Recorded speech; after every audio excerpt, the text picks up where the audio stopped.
Thank you for being with us today for our CARW Sponsor Spotlight, where we talk with the companies and organizations and the individuals that support our organization and that support our industry. Today, we are joined by Michael Kleber and Chad Navis with Zilber. Hey, guys. Hi. All right. Tell me a little bit about Zilber. Well, first, I was glad you didn't refer to us as Dumb and Dumber, because we get that sometimes. So you're being very thoughtful. But before we talk about how fantastic Zilber is, Tracy, we just want to say thank you to you for doing such a great job leading our organization and leading our industry. So there's doing your job well, and there's doing it fantastically well. So we're well represented by you, and we're very thankful, and so is our whole industry. So thank you for that. Zilber, the organization, is on its 7th decade of existence, and over time it has been a number of things, but today it's primarily a real estate investment company that's headquartered in Milwaukee, Wisconsin. There's a couple of legs to our corporate stool here, and one of them is Zilber Property Group, and that's the outfit that myself and Mike work inside of. That's primarily investing in either office properties to a lesser extent today, but more often in industrial properties. And again, I would say the lion's share of our activities are in southeastern Wisconsin. The larger Zilber company does have residential and multifamily development divisions, but those are a little bit in the Midwest, but primarily in the Sun and Fun states for the most part.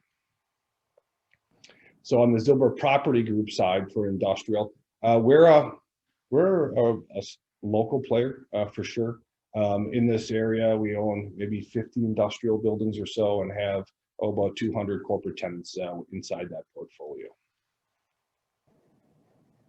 Great. Michael, from your perspective, what are some of the biggest projects and some of the biggest opportunities that you specifically have been involved with, whether as an individual or as a company? Yes, some of the more recent projects would be Silken Containers down in Kenosha. Chad and his team are working on as well the dog track redevelopment with say Briggs and Stratton's another great one up in Germantown. We brought online a large tract of farmland and really have now created a destination for the northwest side of Metro Milwaukee. And then down in Janesville is another market that we've been really focusing in on and creating some new spec development in that market. Yeah, certainly some of the highlights. Again, our firm is somewhat unique in that we both invest through development projects as well, but then also acquisition as well. So it's fortunate for us. Sometimes the market is more advantageous to do development work, sometimes acquisition work. And given the breadth of skill in our team with folks like Michael, we're able to transact in both of those arenas. So you talked about the fact that you cover a lot of area and you touch a lot of different types of projects. You started to go to the place whereas my next question is, and what makes working with Zilber unique? Yeah, well, as we touched on kind of our broad our breadth of talent with our entire team certainly allows us to participate in as many deal types of transactions that we can. I would say one thing though that's unique to the Zilber organization is really our ownership structure as well.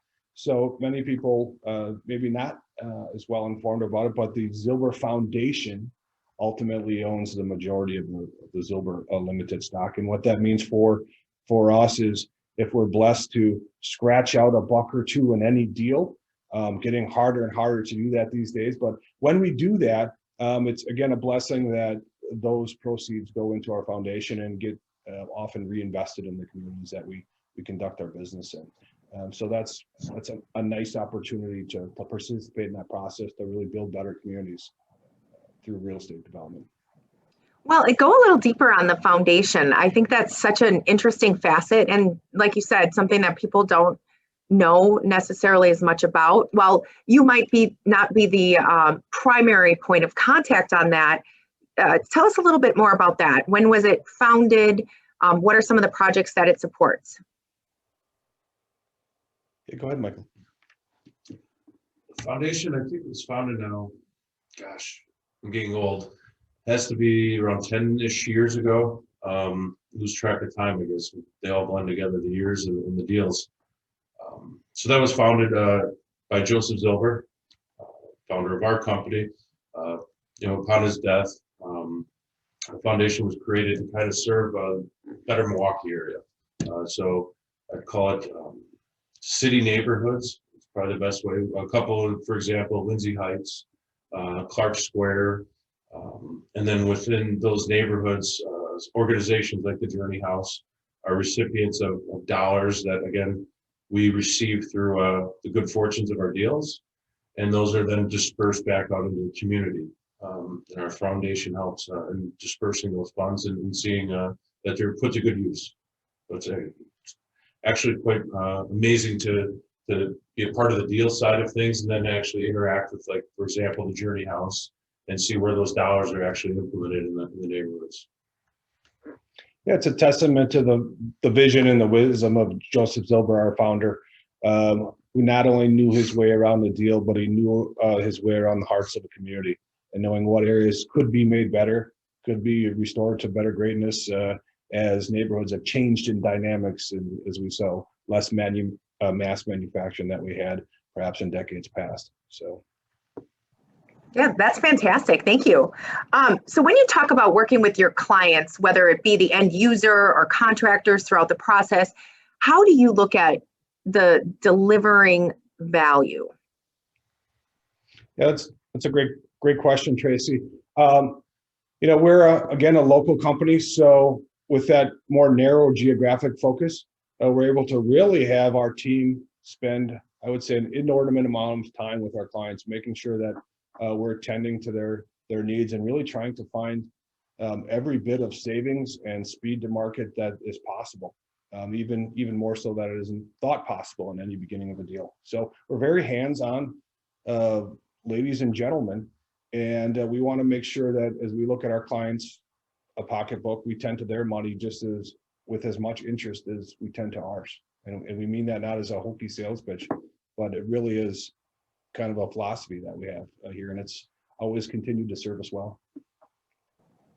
So when you look back at 2020, there were probably a lot of lessons learned, probably a lot of things that you'd want to forget, and of course the things that you'll always remember.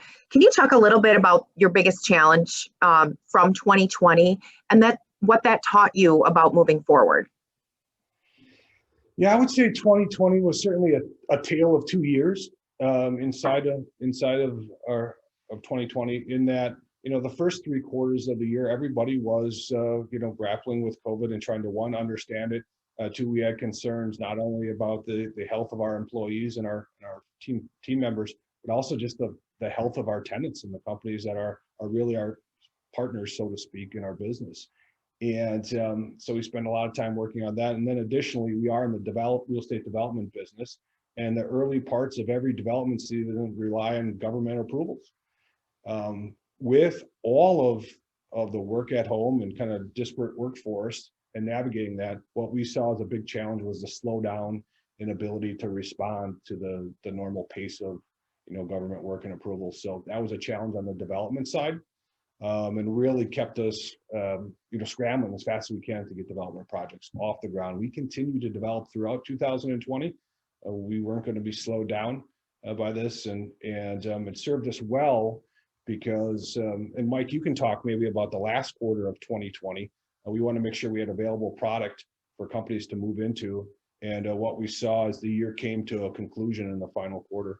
Yeah, I would say the first 3 quarters, there was still activity, at least in the industrial side. I know other sectors were not having really any activity. But the problem was the execution wasn't there. So people were, virtually touring. Some were actually physically touring. Proposals were being sent out, but it was never getting to that lease point. I think due to the uncertainty of the tenant, and where their business was heading. Was it going to grow? Was it going to, decrease in volume? And it all kind of came to a head, I would I'd say probably September, October of this year, where all that demand, I think, in the dam broke. And we ended up doing, I would say, probably a year's worth of work in the latter 3 months of the year.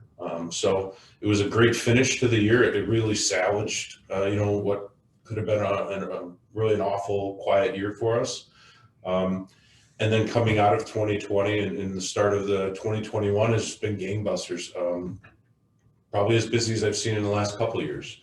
So again, I think it was just there was always that demand there. It was pumped up, and now that it seems to be some clarity on the horizon of where we're headed, and the vaccine rollouts and companies learning the new ways has really opened things back up, and I think we're getting back on track again on the industrial front.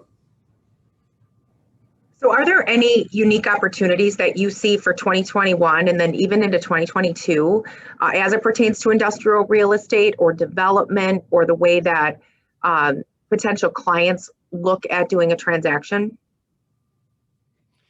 Two different, I'd say slightly different types of development projects or investment projects that we're getting into. In addition to what we would always, it's a little cliche, but the bread and butter of industrial development. So that's standard, business park type buildings, building them and leasing them up or selling them, is we started our first entree into the cold storage arena with the acquisition of a building in Waukesha, Wisconsin. It's about 180,000 square feet, a former U.S. Foods facility that they no longer had a need for. And we've taken that back under our ownership wing in order to make it available for other companies that are interested in or have a need for cold storage. The other type of industrial projects that we're starting to get into is sustainable development oriented. And Michael had mentioned our work on the former Dairyland Greyhound dog track. It's a joint venture between ourselves and the Forest County Potawatomi community. There we're going to be developing a mixed use project that's about 2 million square feet of industrial space, also about 400 units of multifamily, and then some ancillary office and light commercial retail space. But the theme of the entire park, it's entitled Greenway, is intentional, and you can pick up by the name. There's going to be a significant amount of sustainable development features inside the park, the use of geothermal, solar, a lot of LEED certifications and so forth, to really kind of be at the tip of the spear of continuing to bring additional awareness and consciousness of sustainable development and the value of it. So in our view, it's probably the first one of its kind, certainly in the upper Midwest. Great. So if we were to walk away with one thing to remember about Zilber, what would that be? One thing? Just one thing. Mike's our closer. We'll let him do that. Wow. For groups that aren't familiar with us, I think, again, we're just a small, large on the local side, small on the regional side, a company that is very nimble and very hands-on. I think we take pride in really seeing the deal all the way through, and everyone on our team having an aspect of that deal and giving the utmost attention to that said tenant, or on the construction side, being very hands-on from the budgeting to the full-on development and seeing it to the ribbon cutting, if you will. And we're just, I think we're good old-fashioned folks from Milwaukee. I tell a lot of the outside fellows that come to town looking at stuff, we're Wisconsin nice, and you'll probably be able to take advantage of us at some point, but we'll get the deal done. So I think if what I'm hearing from Michael is, if you want an easy industrial deal, there's just one call, that's all. And give Zilber a call. I think that's somebody else's tagline. Chad says I give it up all the time. So yeah, come to us and I'm sure you'll get a fair deal. Chad Navis and Michael Kleber with Zilber, thank you so much for everything you do for our industry, for our organization, and for all your clients in the community. You guys are a tremendous firm, and we're honored to work with you. Thank you. Thank you, Tracy. Thank you.